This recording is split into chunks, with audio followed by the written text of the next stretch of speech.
Welcome back to the Thronger. Take two. Thronger, the Throngers. They're strong. I like it. It's a great way to start the show.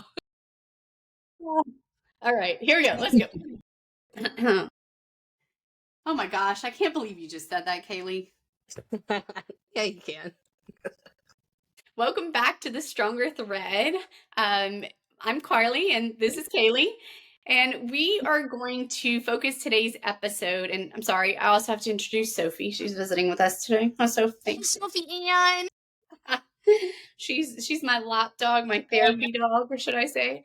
So today's episode, we are going to focus on a little Q&A session. We've gotten asked a lot of questions on our website, and personally throughout our entire journey, we just get asked questions a lot, and I absolutely love when people ask questions because it means that they're trying to better understand, whether they're going through it themselves or just a family or a friend that has heard about our story. They just want to know more. So I love questions.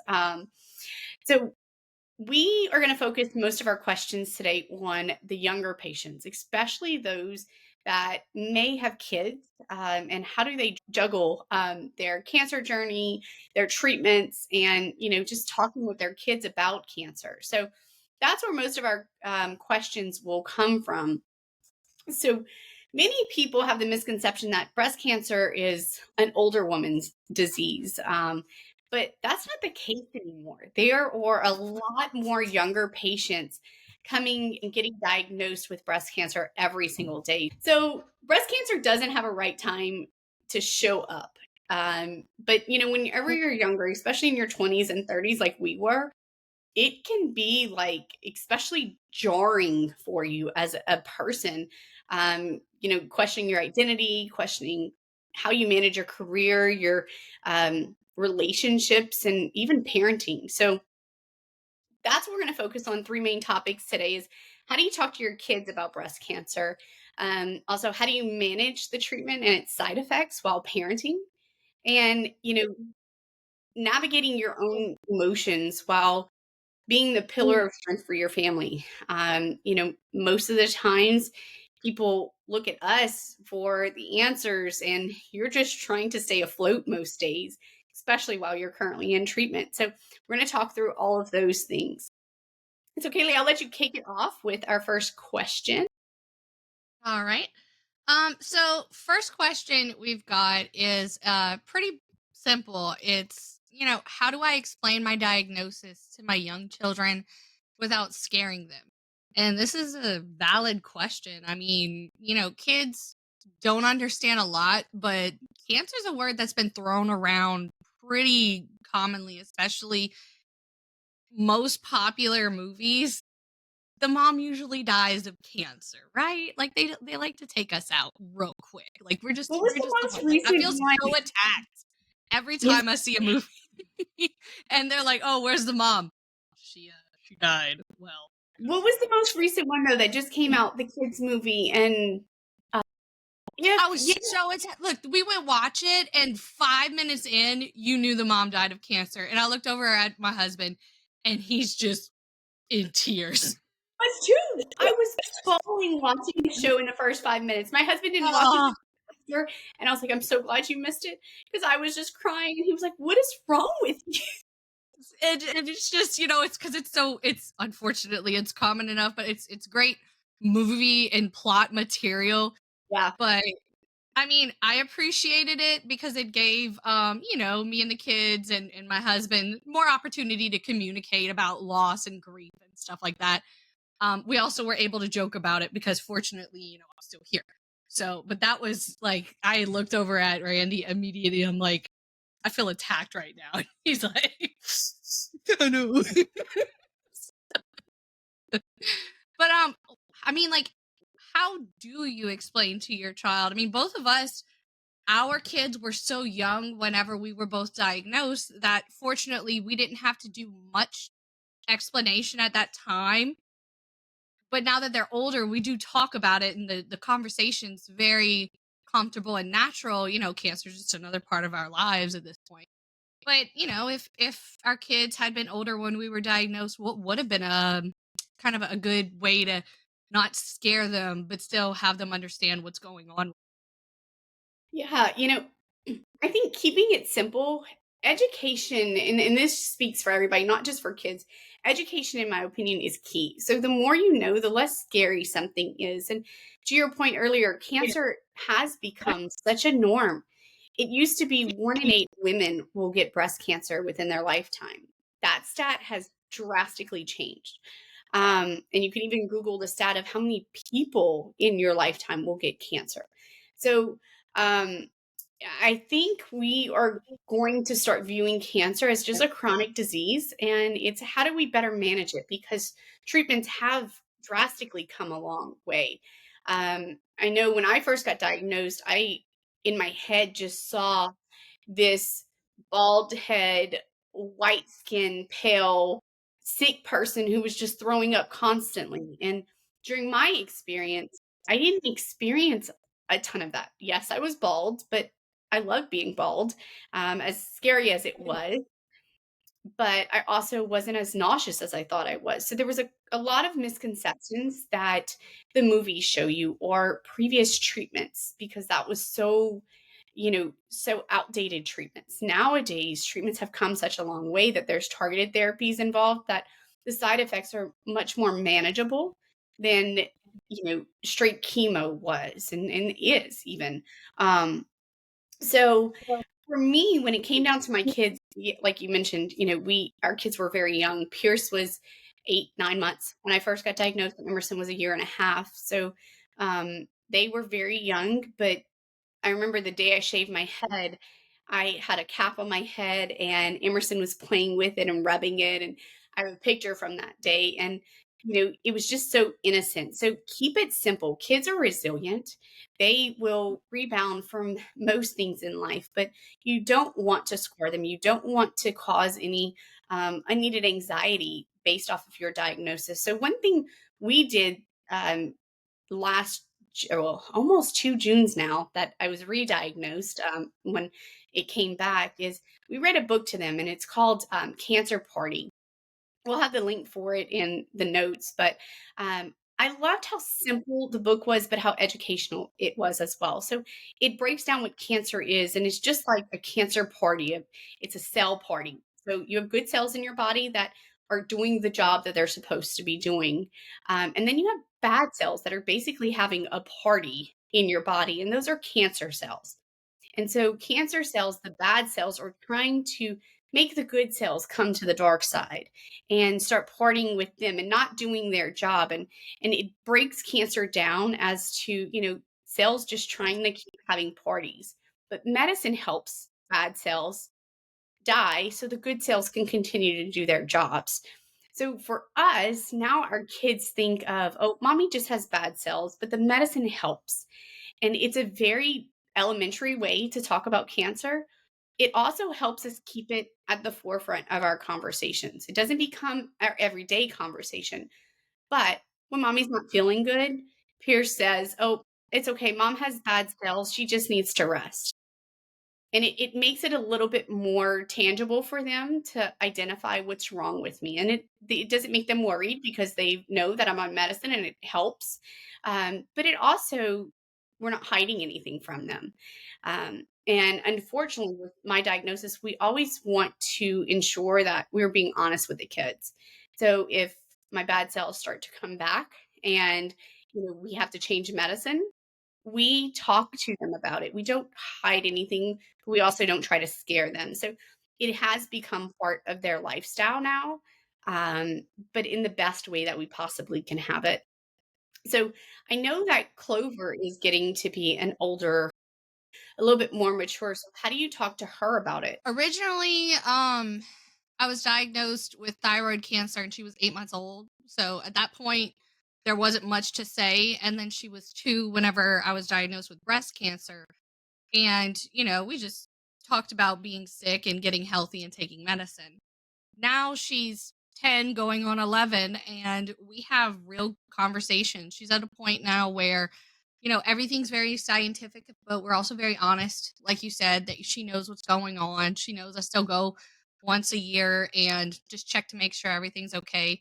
um Well, we went over what cancer was, but it was not as cute as Cancer Party because she's old enough to kind of understand. So we talked about cancer and how it starts with a cell that gets damaged and how it just starts to replicate at an insanely fast speed and it just takes over things. And since we carry the gene, the BRCA variant, I've let her know that that's a genetic thing that passes on, and you if you have it, you can pass it on, but if you don't have it, you can't pass it on. So we've talked about one day we need to go and see if she has it. She's like, I think I'm gonna just do a mastectomy just to get rid of everything and cover some bases. And I was like, well, I mean, we'll see whenever you get older if you need to, and whatever you decide to do, I'll back you up on it.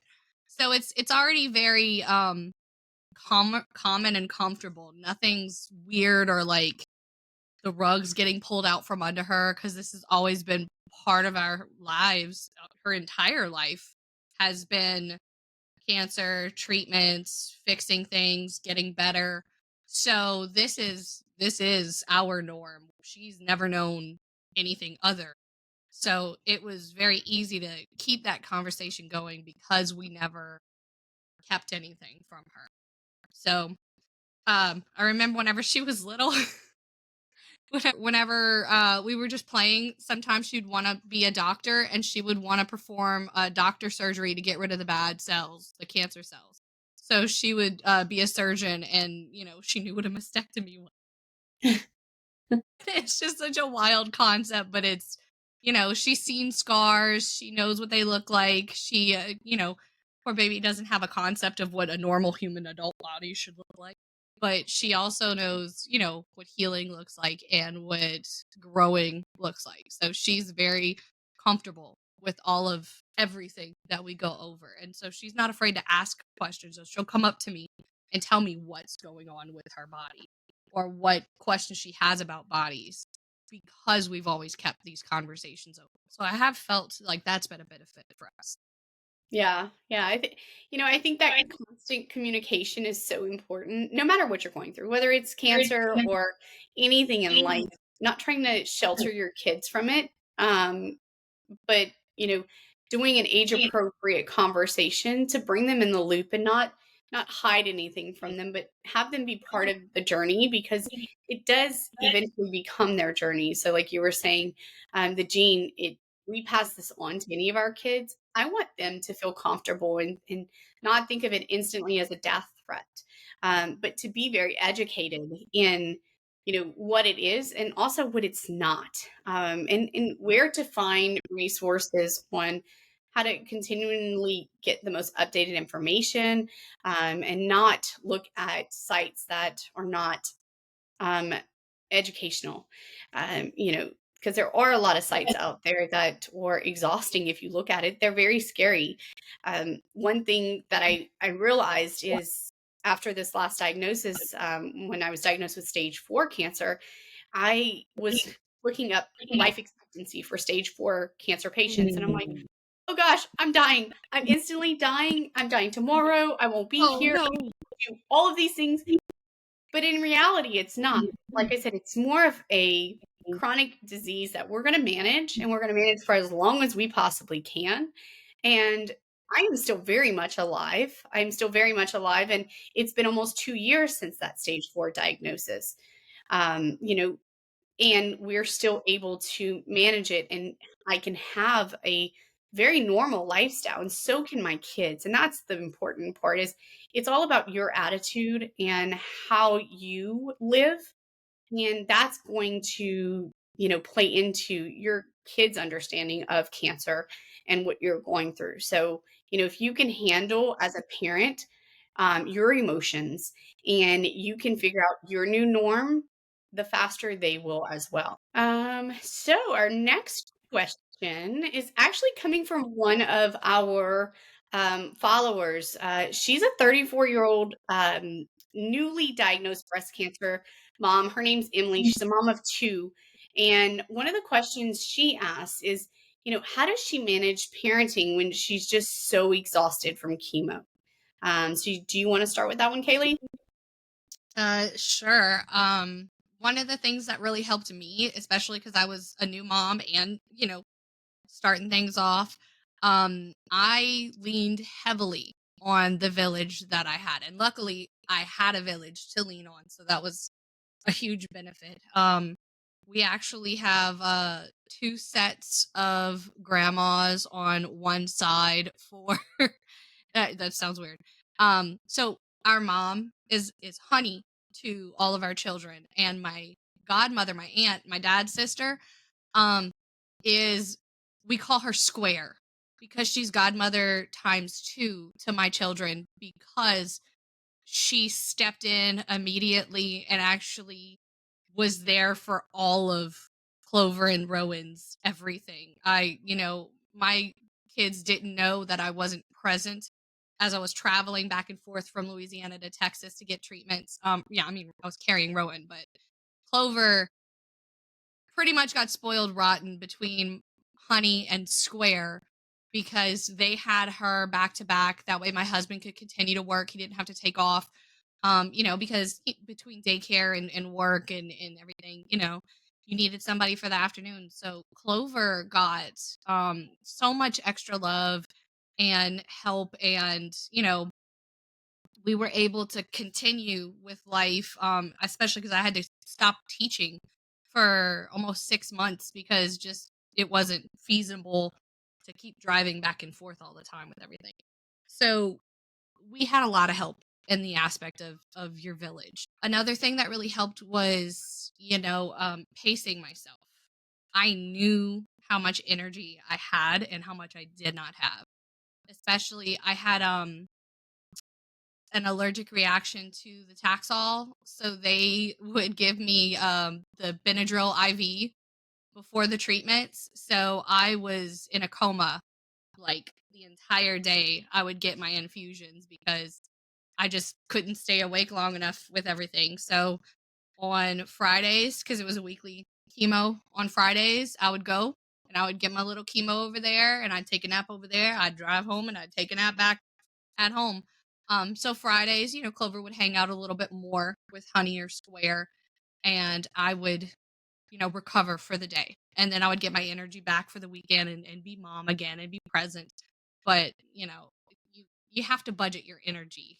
Where are you needed most and what times you needed most, and try to rest when you need it.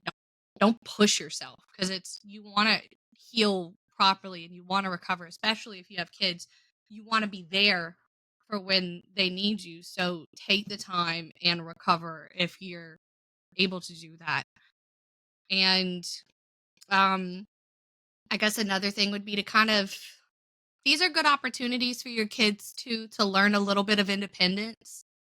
Kids, they're your babies and you want to be there for everything and you want to help them with everything, but this is a great chance to, kind of use some training wheels. And if you need a rest, give your children a little bit of time to themselves, make sure it's safe, make sure it's structured, but, give them an opportunity to have a little bit more independence and responsibility at this time. And, maybe they could fix their lunch themselves that day, have planned options for that. Like, still to this day, one of the things in our fridge is just a shelf for the kids, and it's funny because it's still the bottom shelf, but they're almost as tall as me now, which is hilarious.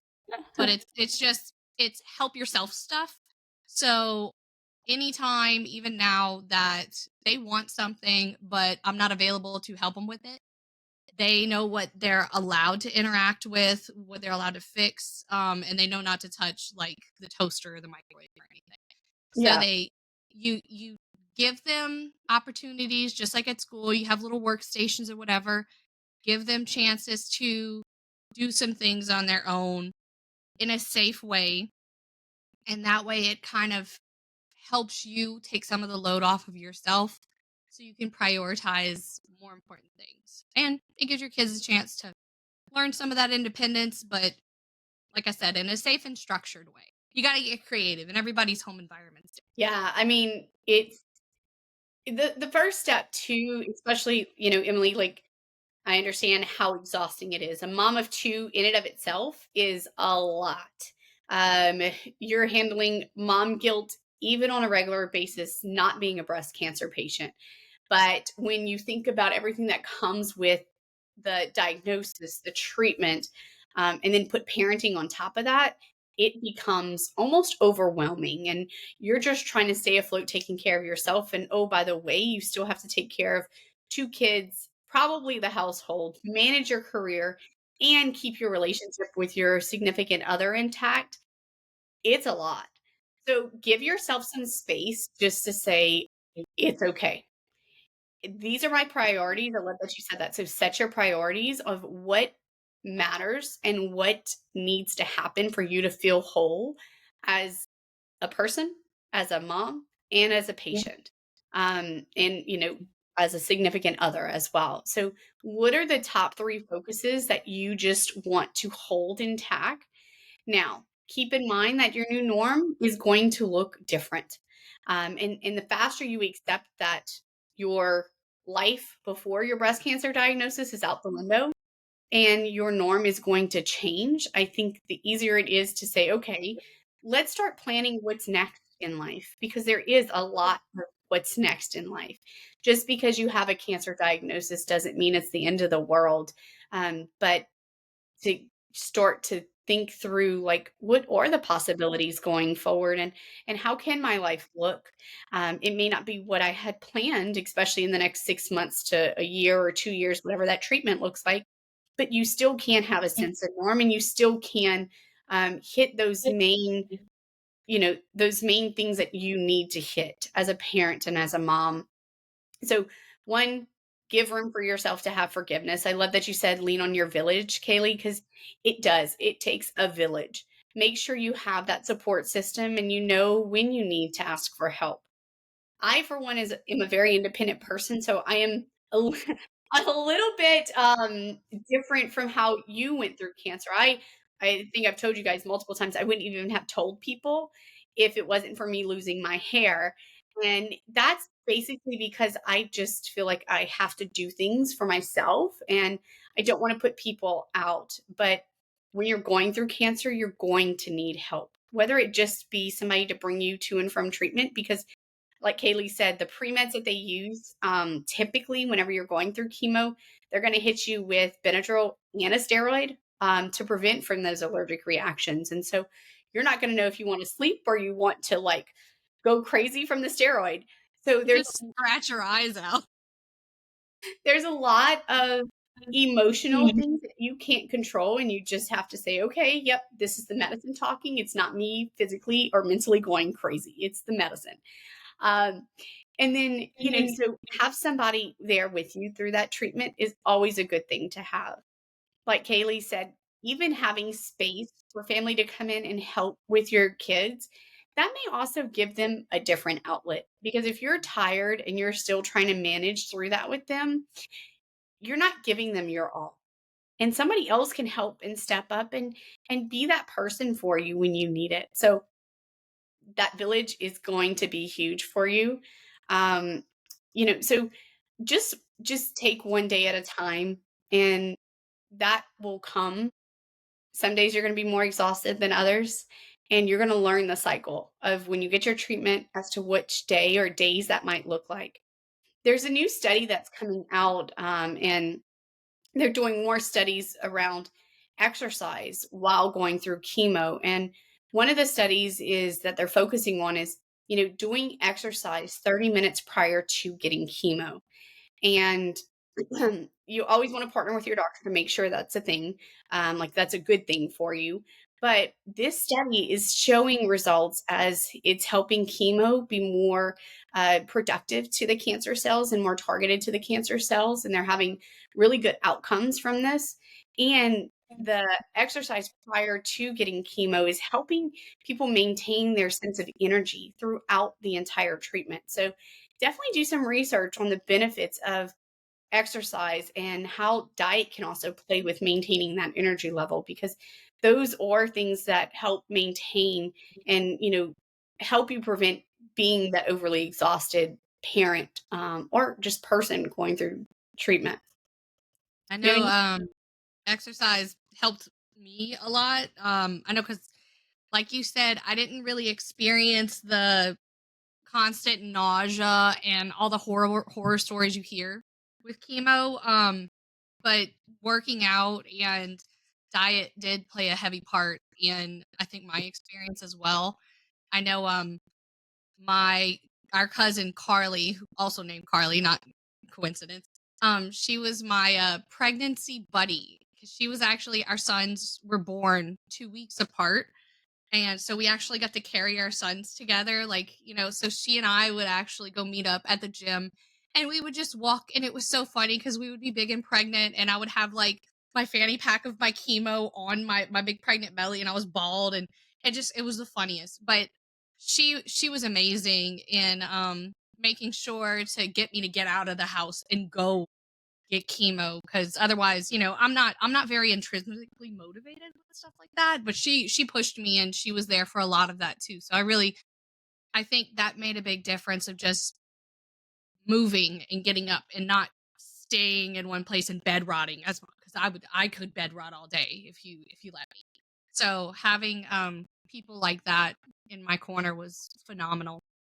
Yeah. But I also think this kind of plays into the next question. So I'm just going to kind of jump into it because we've answered some of this next question already. It's how do I stay strong for my kids when I feel so overwhelmed? And I think it goes to exactly what we're talking about is, finding that person, that buddy that you have that can help, um, push you or hold you accountable to, hey, you said you wanted to go for walks. You wanted to do 30 minutes of walks every day. Let's do it. So that accountability buddy, because there are going to be days that you're just like, oh my gosh, I don't want to get out of bed, like you were saying. And to have somebody drag you out and say, nope, I'm not letting you do this. I'm not letting you bed rot, Kaylee. Like, we're going to do this. Um, so I think the other important thing is just acknowledge your feelings. Always say, yep, they're valid. I think I told you, like, I have a 24-hour rule. When something happens, I have 24 hours to think about it, cry, vent, whatever I need to do, and then move forward with life. Make a decision on how you're going to move forward and just do it. So, it can be and it is okay to get those feelings out. So make sure that you're crying if you have to cry. There's a lot of times that you're just going to cry and you don't know why. Do it, but do it in a healthy way, especially if your kids are around. Just make sure that they know it's okay to cry, especially when things feel overwhelming. You're giving them permission to do that. And they also need to see that you are taking control of your situation and you're doing something about it. And you're not just going to sit there and cry and soak on it because you're that example for them. Therapy definitely helps. I know there's a lot of cancer therapists out there that help you work through. It's almost like going through the stages of grief. So you have to be able to accept and then move on from it. And so a therapist can help you work through all of the emotions that come with a cancer diagnosis. And, that will also help your children down the road more than you know, because you have done the work and they see what a healthy way it is to work through big life events, or big emotional events, so setting that example for them will do that. And, I think what you said too is just diet and exercise play a massive part in your mental health. So if you're starting to work out every day or just 30 minutes of exercise, whatever that might look like for you, mentally, that is going to do wonders for you. And then that diet plays a huge part. Plus, once again, it goes back to leading by example, knowing that our kids potentially can carry the gene. My goal as a mom is not just to get them through my cancer diagnosis, but is to set them up for success if they do carry the gene. So help them with their eating habits.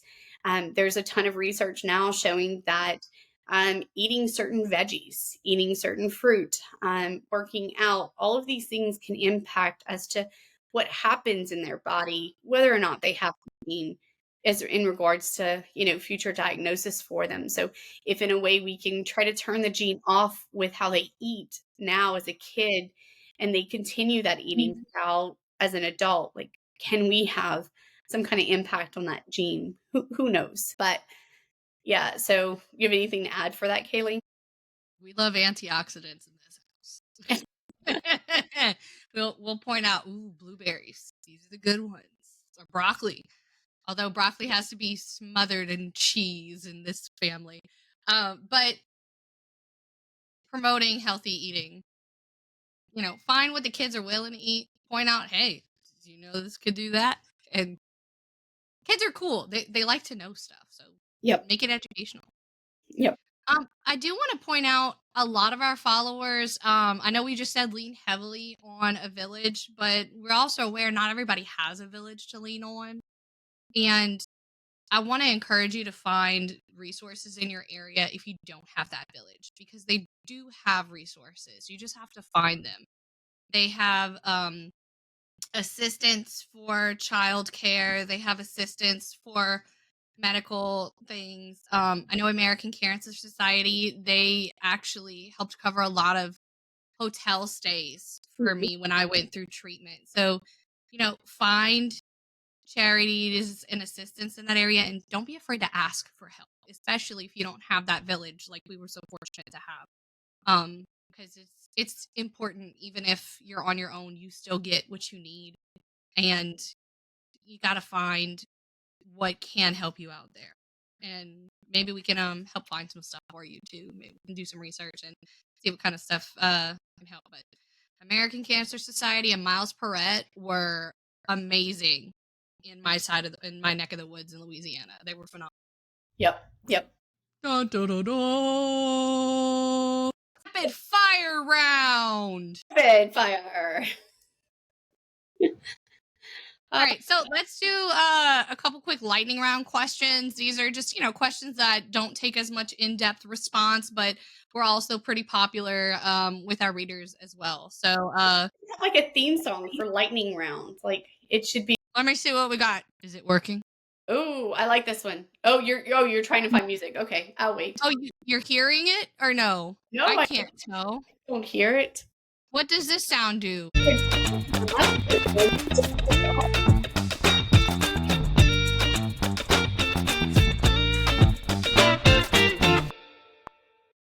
The ending was fantastic. I like it. It's like Yeah.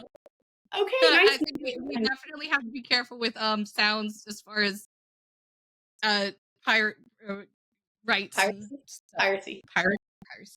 Piracy. Stealing music. We don't I want to feel steal like music. That was Riverside's stock sound, so please don't sue me. all right. Number one. Should I hide my hair loss with a wig around my kids? Well, this one's kind of a personal choice. I personally did a little bit of everything. I didn't hide it. It was a fashion statement. So we had the bald head some days. Some days we had a wig. Some days we had scarves. Some days we had caps. You as a person have to make that decision of what you're most comfortable with and what you want your kids seeing.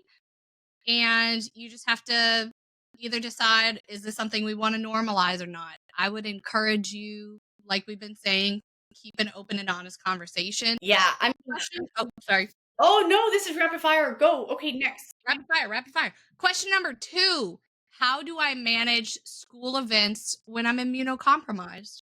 Look, my current state is immunocompromised 24/7. So the meds that I'm on, or they just take my blood counts and go whoop. But I definitely want to be part of my kids' events. So you can choose to do multiple things. One, definitely let your teachers know, your kids' teachers know what you're going through, so they can be part of this journey with you and help support you through it. A lot of times they will let you have a place in the room that might not be where everybody else is, but on the side. Wear a mask.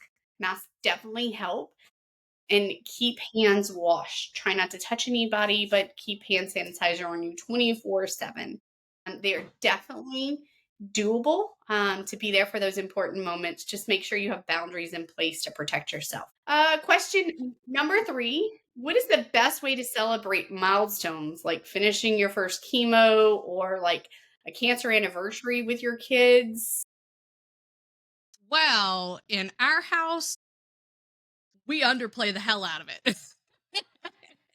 Since it's such a normal part of life, we just kind of mention, oh, look at that. It's been how old are you, Rowan? 8 years. We're doing great.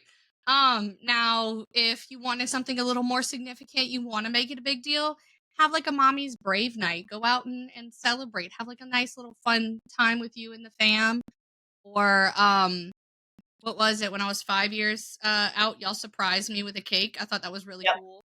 Yeah. Yeah. But, I mean, like, everybody's going to be different with it and their different preferences. Some people want to make the grand gesture and celebrate and have and as you should celebrate every second.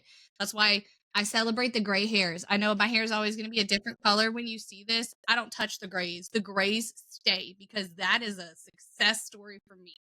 Um, but in our family, we really don't make a big deal. I just remember how long it's been because that's how old my son is. Yeah. I mean, I couldn't even ring the bell after chemo. Oh yeah, I never got to ring the bell. No, I didn't want to ring the bell. It was too emotional for me, and I'm a crier for everything.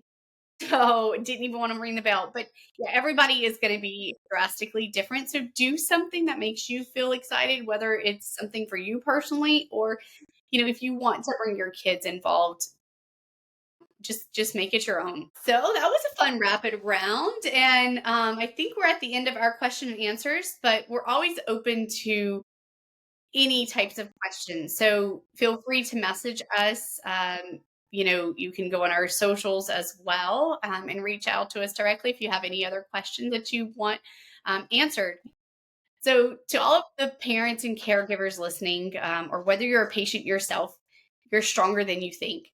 Whether it's facing breast cancer or you're going through a major life change, everything you go through is no small feat, but with the right support, definitely the right mindset and education and resources, you can navigate this journey with grace and resilience. So remember, the Stronger Thread is here for you.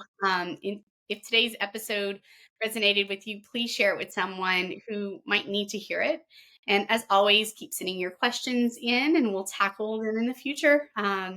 So until next time, stay strong, stay connected, and remember, you are never alone. You can feel. You just break your chair. Betsy just lowered me. Thanks, Nuffy. Thanks, pal. Thanks. Um,